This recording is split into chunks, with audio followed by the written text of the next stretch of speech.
Idaho Matters podcast is brought to you by St. Luke's On-Demand Virtual Care, which allows patients to see a provider from their home using a computer or smartphone with on-demand care for common ailments, such as a cough, sore throat, or a sinus issue. More information at stlukesonline.org. Hi, Scandalized listeners. Charlie and Jackie here with a really exciting announcement. We're coming back to Podfort in 2026. We'll be live at the Boise Contemporary Theater on Friday, March 27th at 3 p.m. This year, we're going to be digging into some of the juiciest fashion faux pas in American politics. You won't want to miss it.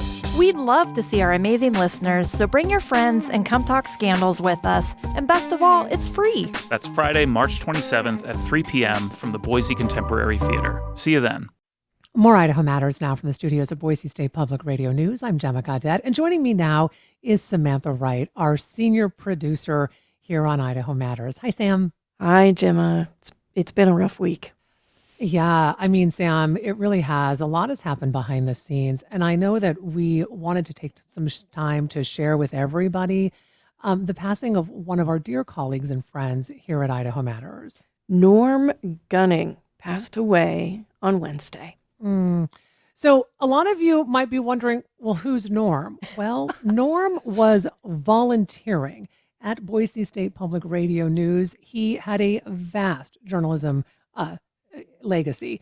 He was writing and he was producing stories for newscasts when he learned we were starting up a daily talk show in 2018 at Boise State Public Radio. And Norm could write up a story into a 1-minute spot faster than anyone I have ever seen. Sometimes he did 2 or 3 or 4 of these in a single day. And that comes back to that journalism experience, Gemma. Well, that's exactly right. He had decades of experience in radio, and he was fascinated with radio, Sam. I mean, long before he became a journalism student at Idaho State University. Which is where he met his wife, Paula, also a journalism student at the time. And that's where Norm really started broadcasting on air. And he did this, Sam, at ISU's tiny 10-watt FM station. That's right. He was a radio guy from way back, and we mean way back. He was spinning platters in Pocatello back in 1964.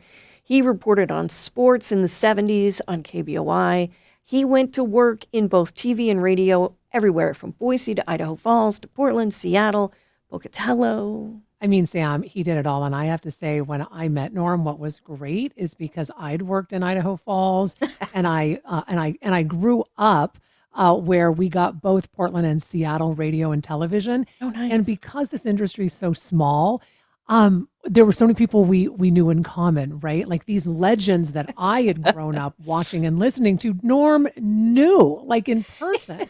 And here's the thing. I mean, he was reporting, he was writing, hosting, producing, taking photos. If there was a job in broadcasting, I mean, Norm had done it. He had done it incredibly well. And as I said, he had done it with what we would consider kind of these legends in the industry. But I'll tell you this, Sam, I don't think Norm would ever have said this about himself. He was a legend in this industry. He really was. He really was. And he had this very clever wit, this very clever writing style. And I found this script that he wrote for the newsroom. This was on March 28th, 2017. And I'm quoting exactly what Norm wrote. Quote, "A group of high-strung immigrants from Oregon will be allowed to stay at their new home in Payette County.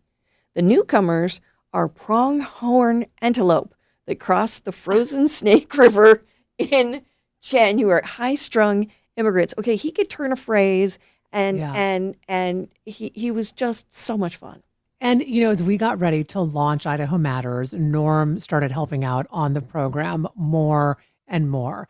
I mean, he brought in some of our very first guests on the show, I mean, including attorneys, the makers of a faith healing documentary. He brought in those, as well as even food truck operators and owners that we talked to. And remember the one he put together in 2019? We called it the cremation segment. Yes. Okay, this gets weird. He had found out about a new form of cremation. He was fascinated by this, and he really wanted us to do a segment on it. So he tracked down Brian Wood from Wood Funeral Home in Idaho Falls, and then had Brian tell us more. So here's a little snippet of just some of what Norm did behind the scenes at Idaho Matters. Alkaline hydrolysis. So it's actually nicknamed water cremation. So some people will group it into the cremation realm there, but what it is it is a chemical process where the body is actually placed in a giant, like a vat or a giant container filled with water and lye, which is an inorganic compound in it.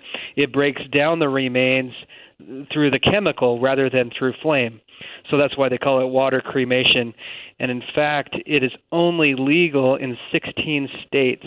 Idaho is one of those states that it's legal in. Huh. So, but it's a new thing, though. Okay, so here's my question then with that. Since it's lye, is there any remains left when the process is finished? Because with cremation, you both my parents have been cremated. So you get a little box, depending upon the size of the person, with with ashes and things like that. So is there something like that with this third process as well? Yep. In fact, it's almost identical to cremation. So once a normal your traditional cremation is completed, the ashes are placed in an urn, and those ashes are basically the bones that have been broken down into really fine powder. And the same thing happens with your alkaline hydrolysis. Is that really just all that's left when that is final is really soft bone. In fact, in reading up on it, it explains that you can even be broken down into powder just in your own hand. And so there's obviously a machine that kind of breaks the bone down, and then it's placed in an urn, just as it would be if it was cremation via flame. Okay, so that was part of a segment from Idaho Matters that Norm Gunning put together back in 2019. And it was all because he read something, got really excited about it, wanted to know more because he always wanted to know more. That was the mark of the great journalist that he was. And he wanted to know about this new process. And he got it all together and put it on the air. And then, Jimmy, you were fascinated. I was. I mean, as you can tell, right? I mean, I'm still fascinated by this process.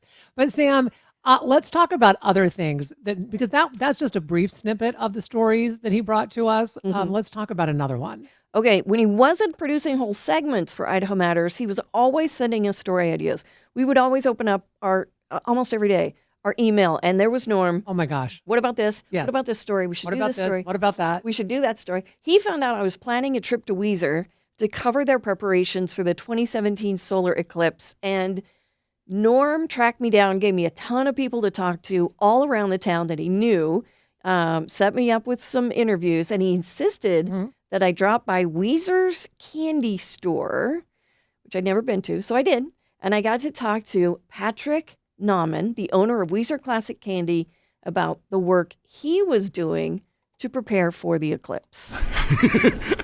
Hordes. We're expecting hordes of people. We're now making plans to be able to accommodate somewhere between 50 and 60,000 for that morning. Nauman is co-chairman of the Weiser Eclipse Festival. That 60,000 number, more than 10 times the town's population, makes him a little giddy. It's a lot of people. As a tri-county area, Washington County, Payette County, and Malheur County, the latest estimates are 300,000 people in that three-county area to view the eclipse. Okay, Gemma, that was just one example. That was such a great story that I was able to do because of the information that Norm gave me, because of the contacts, because he said, hey, go check this out. And I did. I couldn't have done it without Norm. And you know, any time that Idaho Matters received an award or mentioned somewhere, we heard it first from Norm, sometimes before whoever had given us the award. He would immediately email us with a congratulations. And every year, every single year, he always sent us an email right before the show anniversary and reminded us of the great work we'd done for another year. And I tell you, Sam, there are times where, you know, our listeners may not understand this. It means the world to us when we hear from people, when they say what a good job you're doing, because sometimes you forget, right? And So to get that acknowledgement really meant a lot, especially from Norm, because you remember that anniversary, April 23rd, every single year. And, when Norm wasn't at the station, he spent so much time with his family and he loved to travel. He and his wife, Paula, they also collected old time radios. I mean, and I'm not talking just one or two, more than 100 of them. Mm-hmm. But they range as far back as 90 years ago. And Norm was always bringing some of his antique radio collection into the station for us, and we'd ooh and ah over it. I mean, because really, it was just, they were so incredible to see. And Norm's face would always be so lit up talking to us about it. And he loved his garden. And I don't think people know this. He was a prolific gardener. And we only found that out because one day he came into the station and he was toting these giant plastic shopping bags full of cucumbers. And he was like, cucumbers, everybody's got to have a cucumber. And he would hand them all out. And throughout the summer, the veggies that he grew, they just kept coming. He sent me pictures every year of his garden, branched out into all kinds of goodies, watermelon. He just adored gardening. Mm-hmm. It was fantastic. I'll tell you this. Those were the only cucumbers I could ever get my kids to eat. So that says something about the magic of Norm. We do need to take a quick break, but we want to spend a little bit more time remembering our dear friend Norm.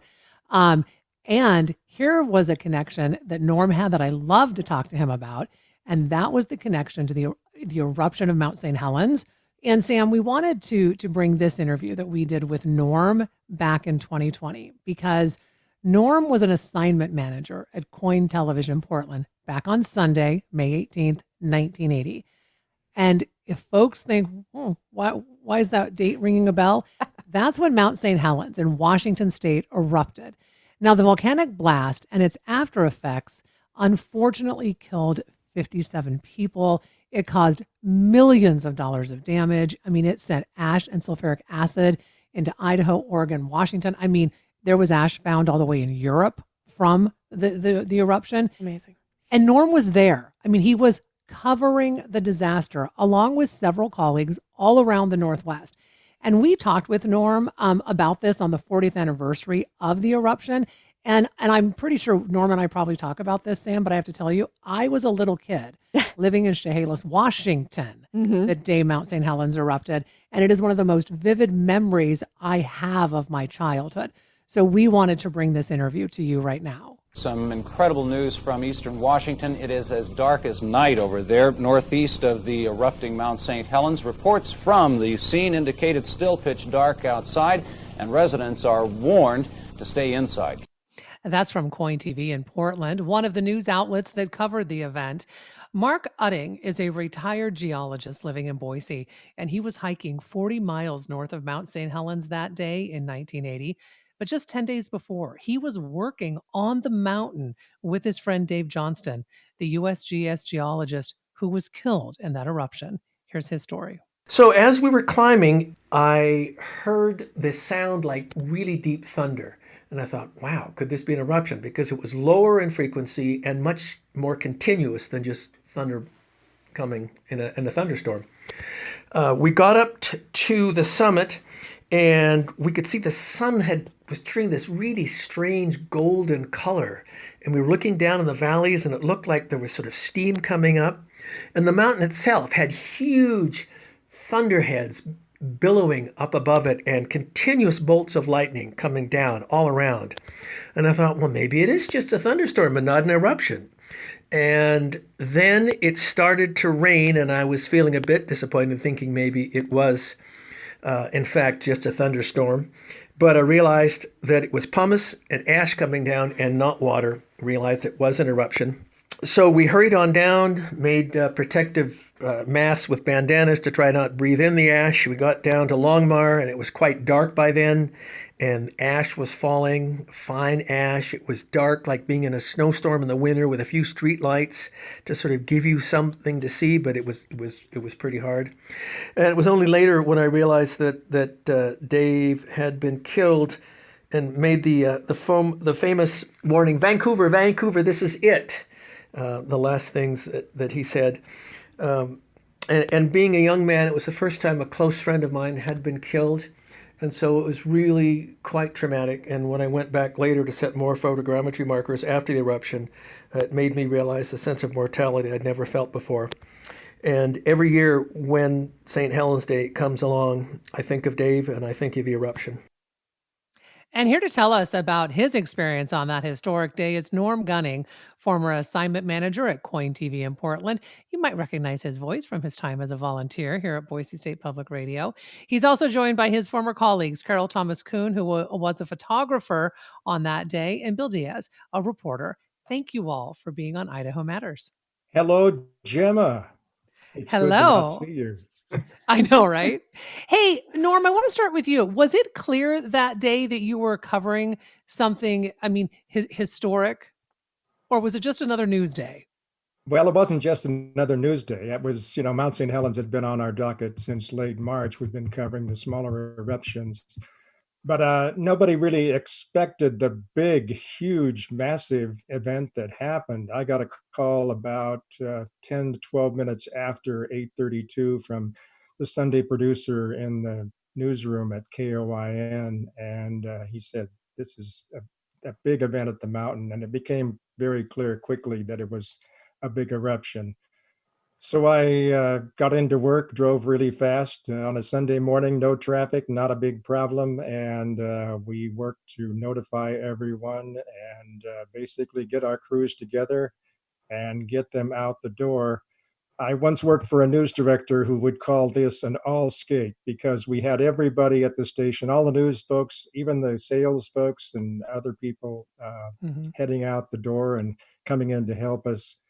And amongst the crews, I should mention before I talk about Bruce and Carol, this was a time when we were transitioning from remote news gathering by a 16 millimeter film to electronic news gathering. Before the internet, we didn't have GPS, we didn't have computers, we didn't have smartphones, we didn't have Twitter. We used landlines and faxes and pagers and good old shoe leather to cover this one. So I'm curious. So I wanted to bring in Bill and Carol because I'm curious. Both of you were early in your careers, and had you covered anything of this magnitude before? Well, I had been working in Los Angeles as a reporter before I came back to Portland. I grew up here in Portland, but this was huge. And just let me set the stage a bit.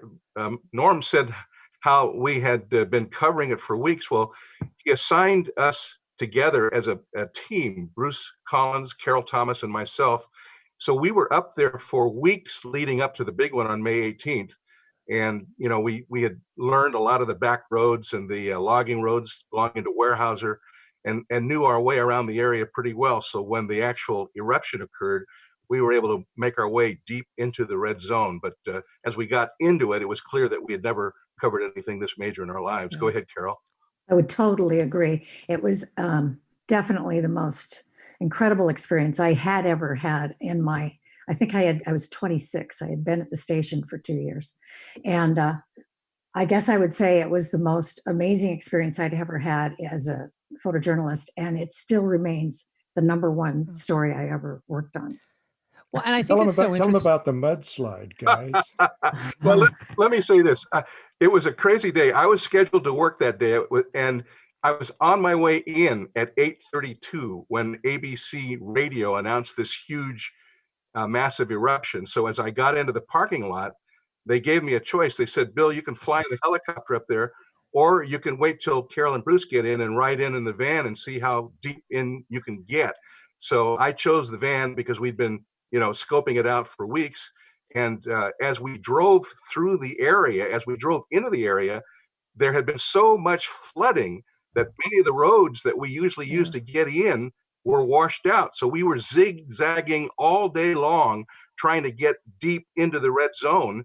And finally, we got to a place where the road, the Spirit Lake Highway, branched to another side road where we could go up a hill. And just as we got to that point, I should let Carol tell this, but she was looking out the window of the van. What did you say, Carol? I said, why is there a train in the middle of a volcanic eruption? Why is there a train running past us in front of us? Oh my gosh. There were trees. There were a whole bunch of trees. And then there was what I thought was a train. Yeah. And And then Bill, you can say what it was. Yeah, well, Carol said, "Why is a freight train load of logs coming down the Toutle River?" And Bruce said, "That ain't no freight train. That is the Toutle River, right? It's coming right at us, at elevation, and we were about to be hit by it." Well, we got to this side spur that went up to this peak where we'd broadcast live before into Portland because we had the microwave, and so we drove to the top of that area and set up for our live shot just as the road behind us was completely washed out by the mud flow. So, we missed it. Wow. It was a weird day because all day long we felt like we've got to keep moving. We got to keep moving. It's almost like we had to get to a certain place at a certain time. And we got to that one place where we were safe just as the road collapsed, and we went up high and zoomed in our live shot. And we actually had a shot northwest of the volcano, and only shot from that position live that day, where we actually could see the volcano, as I interviewed an eyewitness who had just escaped himself from a logging camp down below that we went to on the South Fork of the Toutle River later, and got some great shots there of all the wreckage and damage that had been done with the trains. There were train cars flat on their sides because they'd been washed down by the mud flow. And with the road washed out, we had no way back. And then all of a sudden, an Air Force Reserve helicopter shows up as Carol is taking these great pictures, and we realize that they're there to rescue us. Oh my gosh. We ended up leaving the microwave van at that spot for, I think it was 1 or 2 weeks before we could get back to it. Yeah. Well, because all the road, because roads were closed. It got to a point where we were going to helicopter out the microwave van. That was the only way we were going to save this van. So we lined up a Chinook helicopter with ropes and stuff to do it. And a day or two before that was to take place, the Weyerhaeuser folks graded a road out for us to save our microwave van.